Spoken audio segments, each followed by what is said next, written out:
ಬೆಂಗಳೂರಿನ ಎಲ್ಲಾ ದೃಶ್ಯಗಳ ಎಲ್ಲಾ ನಗರಗಳ ಪರಿಸ್ಥಿತಿ ಎಲ್ಲಾ ಏರಿಯಾಗಳ ಪರಿಸ್ಥಿತಿ ಇದೇ ರೀತಿಯಾಗಿದೆ. ಇನ್ನು ಬಿಟಿಎಂ ಲೇಔಟ್ ಬಳಿಯ ಅಂಡರ್ ಪಾಸ್ ಜಲಾವೃತಗೊಂಡಿದೆ. ಜಯದೇವ ಆಸ್ಪತ್ರೆಯ ಅಂಡರ್ ಪಾಸ್ನ ದೃಶ್ಯವನ್ನು ನೀವೀಗ ಗಮನಿಸ್ತಾ ಇರೋದು. ವಾಹನ ಸವಾರರು ಪರದಾಡ್ತಿದ್ದಾರೆ.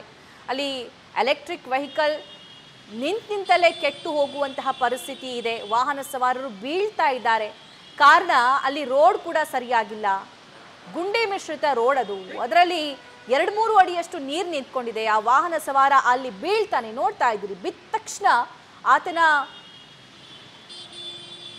ಟೂ ವೀಲರ್ ಇಂದ ಹೊಗೆ ಬರೋದಕ್ಕೆ ಆರಂಭ ಆಗುತ್ತೆ. ಇದೆಲ್ಲದಕ್ಕೆ ಯಾರು ಹೊಣೆ? ಹಾಗಾದ್ರೆ ಇವರೆಲ್ಲೋ ಹೋಗ್ತಾರೆ, ವೀಲಿಂಗ್ ಮಾಡ್ತಾರೆ, ಇನ್ನೇನೋ ಆಗುತ್ತೆ ಅಂತಂದ್ರೆ ಅದು ಅವರ ಪರ್ಸನಲ್ ಕೇರ್ ಆಗಿರುತ್ತೆ. ಆದರೆ ಇಲ್ಲಿ ಬಿಬಿಎಂಪಿ ಎಡವಟ್ಟಿನಿಂದ, ಅಧಿಕಾರಿಗಳ ಎಡವಟ್ಟಿನಿಂದ ಈ ಎಲ್ಲ ಕೆಲಸ ಆಗಿರೋದಲ್ವಾ? ಈ ಎಲ್ಲ ಅವ್ಯವಸ್ಥೆ ಆಗಿರೋದಲ್ವಾ? ಈ ಅವ್ಯವಸ್ಥೆಗೆ ಯಾರು ಹೊಣೆ ಹೊರ್ತಾರೆ ಅಂತ. ಬೆಳಗಿನ ಜಾವ 3 ಗಂಟೆಯಿಂದ ಮಳೆ ಸುರಿದಿದೆ.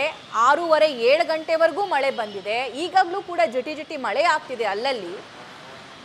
ಇಷ್ಟೊತ್ತಾದರೂ ಕೂಡ ಯಾವೊಬ್ಬ ಅಧಿಕಾರಿಗಳು ಸ್ಥಳಕ್ಕೆ ಬಂದಿಲ್ಲ, ಜನರ ಕಷ್ಟ ಆಲಿಸಿಲ್ಲ.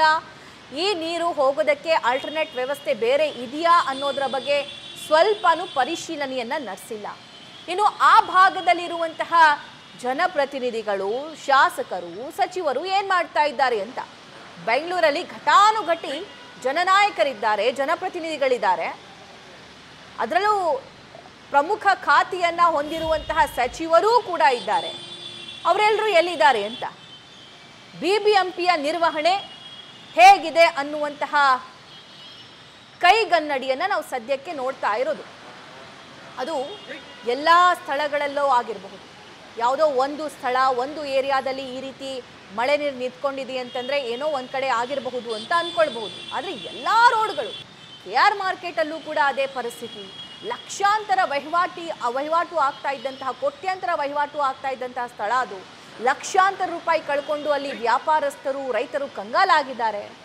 ಮತ್ತೊಂದು ಕಡೆ ಏರ್ಪೋರ್ಟ್ ಕನೆಕ್ಟ್ ಮಾಡುವಂತಹ ಆ ಹೆಬ್ಬಾಳ ಫ್ಲೈಓವರ್ ಅಂಡರ್ ಪಾಸ್ನ ದೃಶ್ಯವನ್ನು ನೀವು ಗಮನಿಸ್ತಾ ಇದ್ದೀರಿ. ಅಲ್ಲಿ 2 ಅಂಡರ್ ಪಾಸ್ ಬರುತ್ತೆ.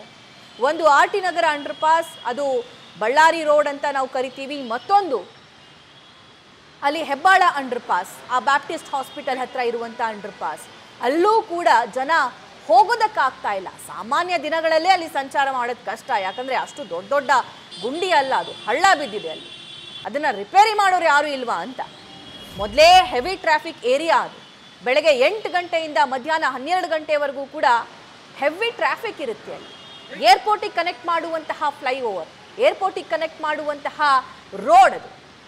ಅಲ್ಲೇ ನಾರ್ಮಲ್ ಡೇಸಲ್ಲೇ ಜನಸಾಮಾನ್ಯರು ಹೈರಾಣಾಗಿಬಿಡ್ತಾರೆ ಟ್ರಾಫಿಕ್ಕಿಗೆ. ಆದರೆ ಈಗ ಮಳೆ ಬಂದಿದೆ, ನೀರು ನಿಂತ್ಕೊಂಡಿದೆ, ಗುಂಡಿ ಬಿದ್ದಿದೆ. ಇಂಥದ್ರಲ್ಲಿ ಅವರ ಸಮಸ್ಯೆ, ಅವರ ಪಾಡು ಹೇಗಿರಬೇಡ.